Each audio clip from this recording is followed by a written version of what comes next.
Казвам се Петър Иванов Лавринов, на 29 години съм в момента, пилот съм от 7 години и от 4 години и половина съм пилот в гражданската авиация в авиокомпания България.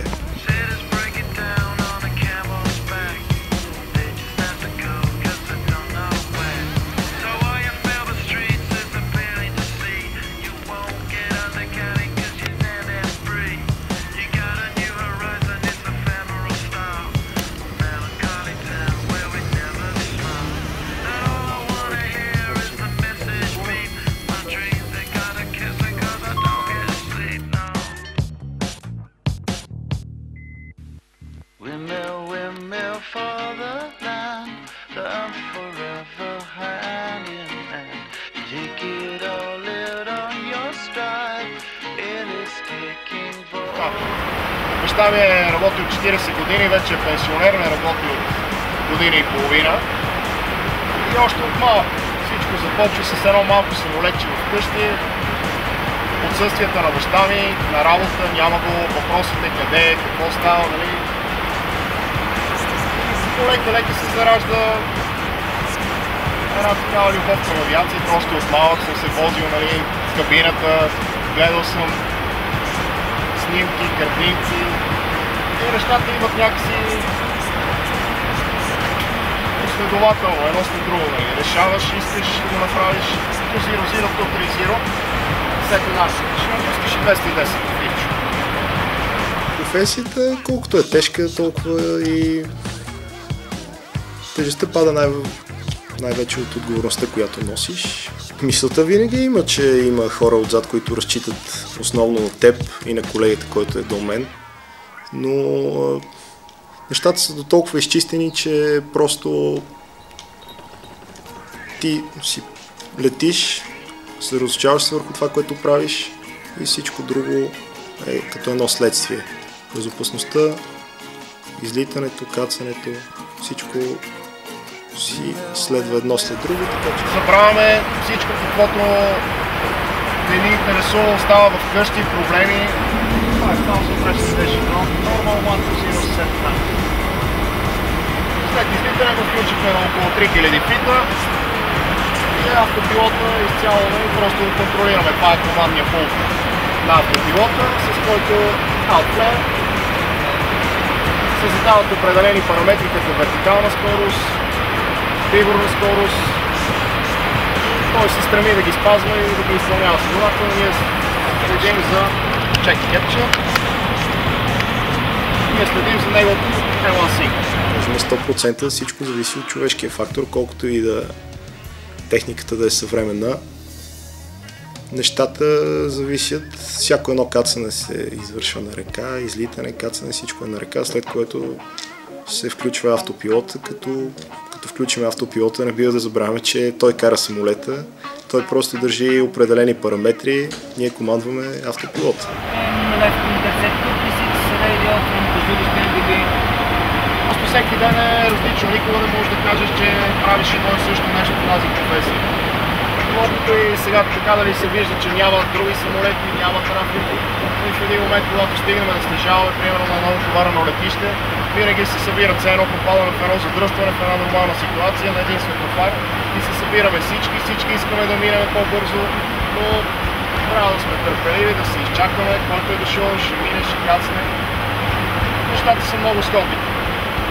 Кое е най-страшното, което може да се случи по време на полет? Най-страшното има различни откази, които могат да се случат. Да речем една разхерметизация, нали, би се усетила и пътниците биха разбрали, че става нещо, което е по-нестандартно. Падане на маски, снижаване от по-висок ешелон към по-нисък, където ще се осъществи безпроблемното дишане, да речем, на екипажи, на пътниците, където вече няма да има опасност за каквото и да е. Както знаем, авиационният транспорт е най-безопасният, но отделя се изключително много внимание, средства, време, за да се постигне тази безопасност. Следваме автомобилите всеки ден загинали, катастрофи, заледени участъци. Случва се и в авиацията, самолети падат, лошо време, откази, но е много малък процент, който може да се отчете, ако се направи една статистика. Всичко е на самолета, направено, дублирано е. Има системи за сигурност, които са дублирани и имаме изход от всяка една ситуация.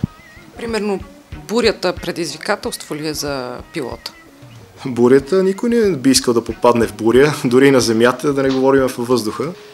Имаме метеорадар, който показва пред самолета какво точно се става. За нас е най-важно да не попадаме в тези зони, за да може да гарантираме целостта и безопасността на въздухоплавателното средство. Ято птици, случвало ли ви се да заобикалят? Случвало ми се, да, дори сблъсък с птици, което е нормално в нашата професия, но те са един нежелан фактор. Все пак ти си във въздуха, не можеш да оцениш в момента къде точно се е ударила птицата, какво може да е направила и още повече ако попадне и в двигателя. Не е препоръчително. Небето е съвсем различно.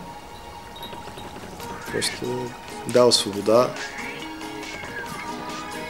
Колкото и да е странно, небето е за една част от нашето съсловие пилотите, небето е на по-добро място. Горе винаги е слънчево, винаги е хубаво, спокойно. Знаеш, че може да разчиташ на хората от теб. Небето се чувстваш много по-свободен и ти доставя удоволствие. Хората са различни. Ако трябва да избирам между така поставените небето и земята, бих избрал небето, но никой не е останал на небето, винаги трябва да слезеш и на земята.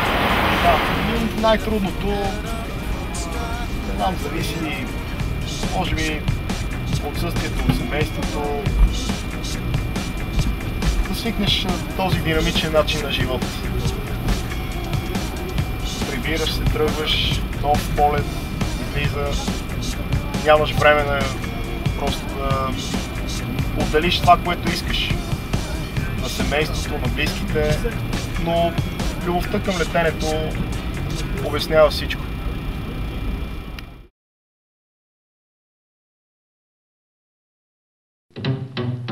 Винаги съм се гордял, че съм водач на градския транспорт. Напоследък с тия натоварвания рискуваме малко повече. Особено младежите с тия хендсфрите, с тая музика, пресичат на непозволени места, не се оглеждат.